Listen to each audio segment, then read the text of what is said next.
Hello, I'm Keith Holloway, NTSB Media Relations. Today you will be briefed by Chair Jennifer Homendy, who will provide an update on the status of the investigation of the crash that occurred on Highway Interstate 80. Thank you.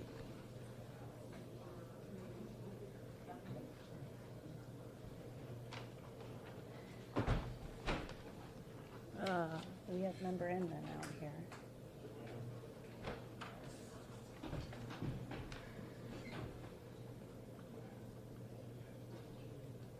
One second.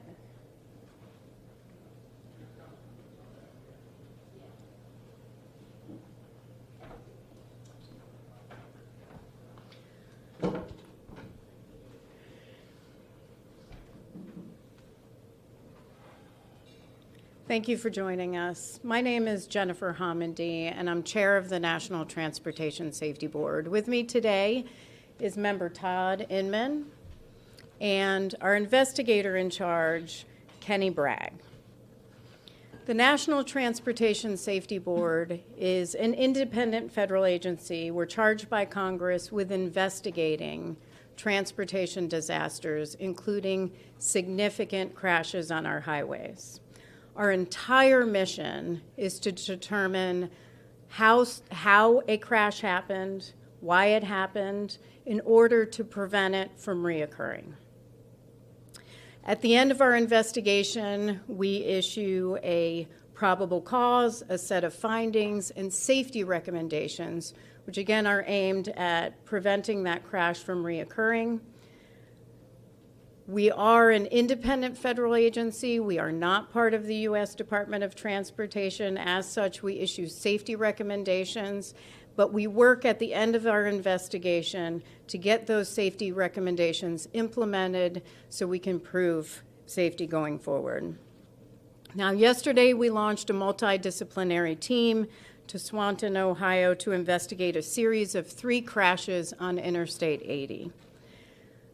Before I go any further, on behalf of the entire agency, I want to extend our deepest condolences to those who lost loved ones or were injured in these very tragic events. Our hearts and our thoughts are with you. But I also want to extend our sympathies to the first responders who arrived on scene.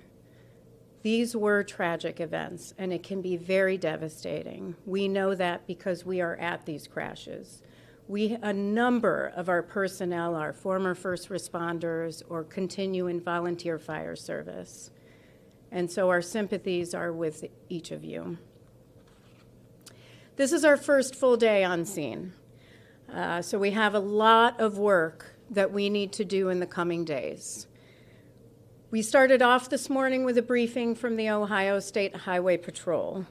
We went to the scene of all 3 crashes, and then we went to the tow yard where our personnel began gathering evidence and looking at the vehicles that were involved.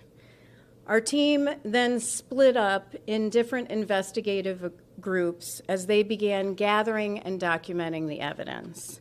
And I want to talk about some of those groups and the teams that are involved and what they're looking at as part of this investigation. First, we have a team that's focused on highway factors. That team is led by Dan Walsh. That team will look at the design of the toll plaza. They will look at the approach to the plaza from the eastbound lanes and the westbound lanes. They will look at roadway conditions, infrastructure in the area, including any concrete barriers or medians. They will look at the design of the highway, look at speed limits in that section. They'll look at signage, any sort of weather conditions, and they'll look at traffic volumes and crash history in that area. We have a human performance team led by Justin Snyder, and that group will look at the performance of the humans that were operating the vehicles. They'll look at medical histories, they'll look at training, medication use, alcohol and drug use. That is just standard part of any of our investigations. We have a motor carrier team that's headed by Sean Curry. That team will focus on the safety history of that commercial motor carrier. We'll look at operations, vehicle maintenance, any training programs, the hiring of drivers, and any driver qualifications. Now, for this one, for the initial crash, the motor carrier is Best National Industries Incorporated, doing business as CJJ Industries, and they are located in Summit, Illinois. So the motor carrier team at some point will move to Illinois for their portion of the investigation. We have a survival factors team that's headed by Jason Zeitler. Survival factors team will look at the crashworthiness of vehicles. They'll look at any technology in the vehicle, safety technology, or safety technology that could have helped prevent these crashes.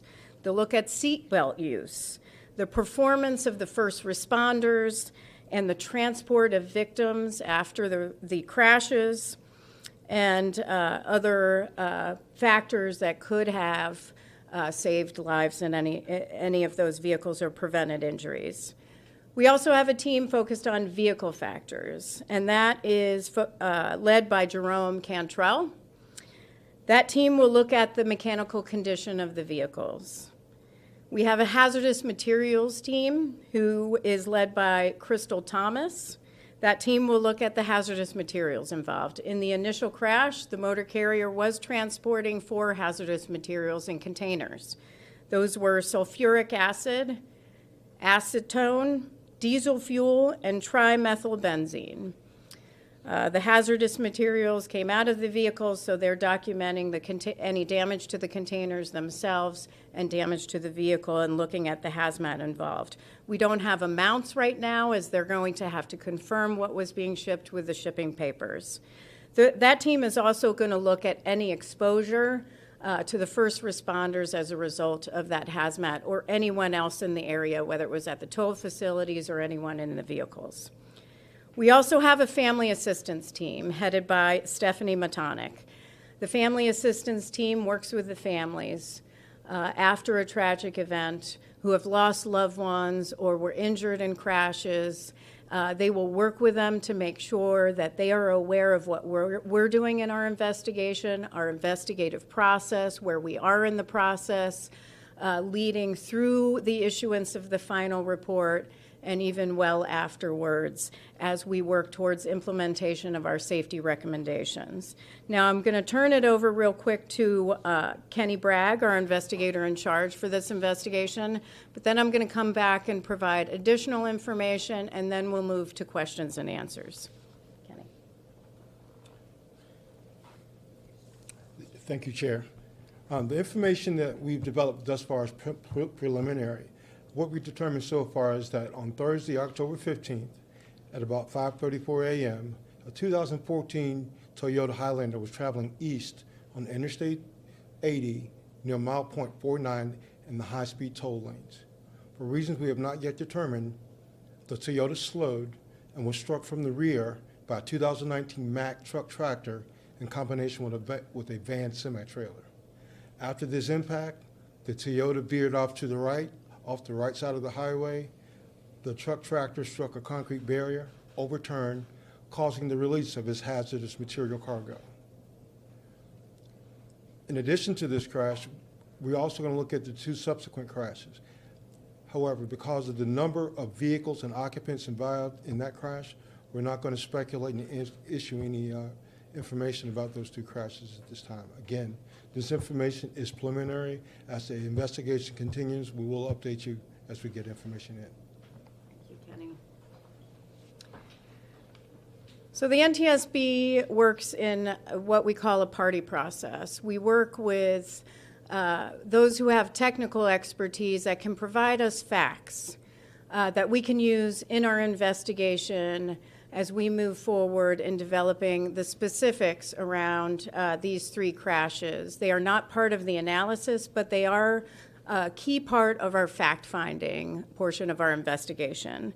Thus far, parties to our investigation are the Ohio State Highway Patrol, the Public Utility Commission of Ohio, and the Ohio Turnpike and Infrastructure Commission. Now, we also work with witnesses, and so we need the public's help. In many of our investigations, the public has answered our call, so we need your help now. If you have video, if you have photos, perhaps you were in a commercial motor vehicle that has an outward-facing camera, if you can provide that information to us, that would be extremely helpful to our investigators. Please contact us, email that information to witness@ntsb.gov. Again, it's witness@ntsb.gov. Now, we will be here 7 to 10 days on scene. Again, our entire goal here is to collect the perishable evidence. But the investigation will continue well beyond the 7 to 10 days, probably up to about 16 months, 12 to 16 months. There's a lot of information that we still have to collect. Again, our focus is on the perishable evidence, but in about 30 days, we will issue a preliminary report that will only provide preliminary factual information. It will not get into analysis, and there will be additional factual information we'll be able to provide down the road. Now, I also, before I go to questions, I want to thank the first responders. And so I'm going to read a list of those who really came out and assisted the victims and did a tremendous job and continues to work on this investigation and assist us in this investigation. The Ohio State Highway Patrol, who is running a parallel investigation to our investigation. It's not one or the other. We are working as a team, and so they have their own investigation, but we have had really a tremendous working relationship with Ohio State Highway Patrol on a number of investigations. We had the Etna, Ohio crash late last year, and certainly East Palestine train derailment. And so we really, really appreciate their work and thank them for all that they are doing. Lucas County Sheriff's Office, Fulton County Sheriff's Office, the Toledo Police Department, Holland Police Department, Swanton's Police Department, Swanton Fire Department, Lucas County Coroner, Fulton County Coroner, Delta Fire Department, Toledo Fire Department, Springfield Township Fire Department, Metamora Fire Department, Monclova Fire Department, Lucas County EMS, Fulton County EMS, Springfield Township EMS, St. Vincent Mercy Life Flight, Public Utilities Commission of Ohio, the Ohio Environmental Protection Agency, the Ohio Turnpike and Infrastructure Commission, and Bubba's Towing. Thank you again for just the tremendous assistance in a very tragic time, and we appreciate everything you're doing now and helping us with our investigation. So with that, we're going to take some questions. If you'll raise your hand, I will recognize you. Please provide your name and your affiliation. Mike Siegel, the Toledo Blade. I have a question to the investigator in charge. Mr. Bragg, was the first accident, first crash, in any way caused by last-minute lane switching because of the new main line? That Toyota, I think you said, that slowed down. Was that in any way because the driver wasn't well oriented, was trying to figure out which lane to go to? The Lazo weapons operation earlier this past spring. So. And sir, I'll answer the question. We still have a lot of information that we have to develop as part of this investigation. We still have witness interviews that we need to conduct. Our highway factors team is, and just to reiterate on the question was this a result of some confusion by the driver in the initial crash around the toll plaza. And we still have a lot of information to collect on that. We're looking at the damage to the vehicles, which will tell us some additional information. We have witness interviews that we have to conduct. We still have to meet with individuals that were in the vehicles or may have seen something. And then we're evaluating the vehicles themselves. So we still have work to do before we can even determine that. But thank you so much for your question. Yes. Brian Duggar, WTUL, and this is going to be a very similar question. I apologize for that. But last week we did an investigation on toll booth 49, and it's a brand new toll plaza. Everybody was telling us we're very confused. I was over there and they want to miss a toll, but I didn't want to swerve across 3 lanes. So two-part question. Was the Toyota hit in an area where it was attempting to exit? And again, I believe you just touched on this, but is there any reason to believe that that person was confused about whether they needed to exit? The question is, was the individual trying to exit at the time, and is there any possibility the individual was confused? We don't speculate. We work with facts. We still have a lot to investigate here. I will tell you the NTSB has a lot of expertise related to investigations around toll facilities.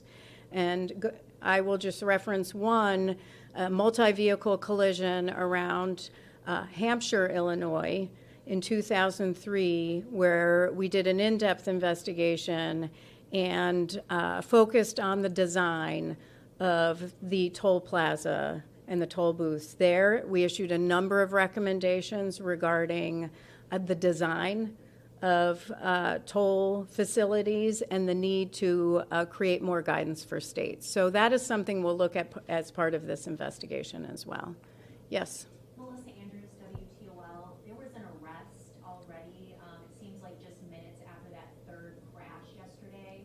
We kind of thought that was a quick amount of time to arrest someone on vehicular homicide after this third crash. Can you tell us anything more about the investigation into that crash and why someone was charged so soon after it? The question is, can we tell you more about the third crash in the westbound lanes after the initial crash occurred? We are still gathering information around that crash. There were a number of vehicles involved in the second and third crash, so we want to put a timeline of events for both of those crashes before we are able to release some information. We want to make sure it's absolutely factual, including the number of people who were involved. We hope to have more information on that in the coming days. Yes? Another question. We've had truck drivers reach out to us, people with safety backgrounds, ex-CDL instructors, people who are in charge of safety at their current workplaces. Drivers reach out and say that there is not enough trooper coverage in those areas. One person said that he had called actually to complain within the last few months about a lack of troopers and was told that they had 2 troopers covering 3 shifts over the weekend. Are any of your teams going to be looking at the staffing of the Ohio State Highway Patrol at any given time? If the question is, are we going to look at staffing for Ohio State Highway Patrol? Certainly we'll look at the response. We'll look at the capabilities of responders, including the Ohio State Highway Patrol. If we believe it is something we need additional information or that we find relevant to this investigation, we never hesitate to then look into that further and include that in our investigation. But again, it's first day on scene. We have a lot more information that we have to develop. So we'll be able to provide more information on that at some point. Yes? What can you tell us about the weather conditions at that time, if you know? I mean, we heard that it was pretty foggy. Is there anything you've heard? Yeah, the question is on weather conditions. That's a pretty standard part of our investigation is we always look at weather conditions. That's something our highway factors team will look at. We've heard mixed information. We've heard there was fog. We heard there wasn't fog and that it was lifting. It's something that we're going to have to look at more closely, and we have meteorologists that work for the NTSB that can look into that more in depth. Yes. Is it typical for you as the chair to come out to an area after a crash like this, or is there a special reason that you are here? We heard maybe it might have to do with some of the chemicals that could be involved in one of the crashes, especially after the East Palestine disaster. The question is, why is the chair here? Why am I here? Each board member at the NTSB, there's 5 of us, is on rotation. And so I know what weeks I am on duty throughout the rest of the year for going to certain crashes. One thing we try to do is bring our new members into the investigative team so they can begin launching. Member Inman is one of our new members. This is his training launch. So we're here together. Thank you for the question. Yes. Did you have one? No. Okay. Yes. So you guys obviously investigate lots of crashes, but what was the leading factor in your decision to come and investigate this series of crashes? So the question is, what was the leading factor in why we're here? A couple of ways I'll answer that. 40,000 people, over 40,000 people are dying on our nation's roads. We're in the midst of a public health crisis. In Ohio, over 1,200 people annually are dying on Ohio roads. With this one, when this occurred, we saw some safety issues that we really wanted to look at. Those include traffic incident management around the initial crash. We want to look at the exposure to any first responders, toll workers, or others in the area after the initial crash. We want to look at the role of collision avoidance technology. It's something the NTSB has recommended since 1995. Collision avoidance technology, that's safety technology in vehicles that could prevent crashes. We want to see if that could have prevented these 3 crashes. And we're looking at motor carrier issues as well. 2 more questions, please. Just one. Yes. Chief Investigator, can you kindly spell your last name? The question is on Kenny's last name. His last name is spelled, so it's Kenny, and it's Bragg. Sure, and I also, and I'll come over here, I do want to recognize that Congresswoman Marcy Kaptur is here. This is her district. She's been very involved. I talked with her yesterday. She's here today and very concerned for, thankful for the first responders, but also concerned about what happened here. And we also have the state representative, State Representative Gambari, who's here. Thank you very much for you both being here. And the state representative was in earlier when we had our briefing this morning just to meet everyone and really appreciate your presence. And then, of course, we have representatives from Senator Brown's office, and then I briefed Senator Vance's office also yesterday, who had some concerns as well. Yes? You mentioned one of the reasons that you're here is kind of looking at potential carrier issues. Are you talking about condition of carriers, the materials that they are transporting, the driving of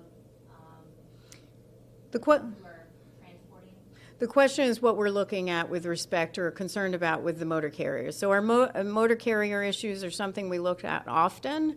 In this case, we're going to want to look at everything from the motor carrier's operations, what their training's like, their driver qualifications. We're going to want to look at any sort of medicine use among drivers, their hours of operation. Was the fatigue involved? This is all standard as part of our investigation, and that's something we're going to want to look at as part of this crash. And our motor carrier team, as I said, will at some point head out to Summit, Illinois to meet with that motor carrier operator. All right, well, with that, thank you very much for joining us. And for further updates, please monitor our social media or ntsb.gov. And thank you for attending.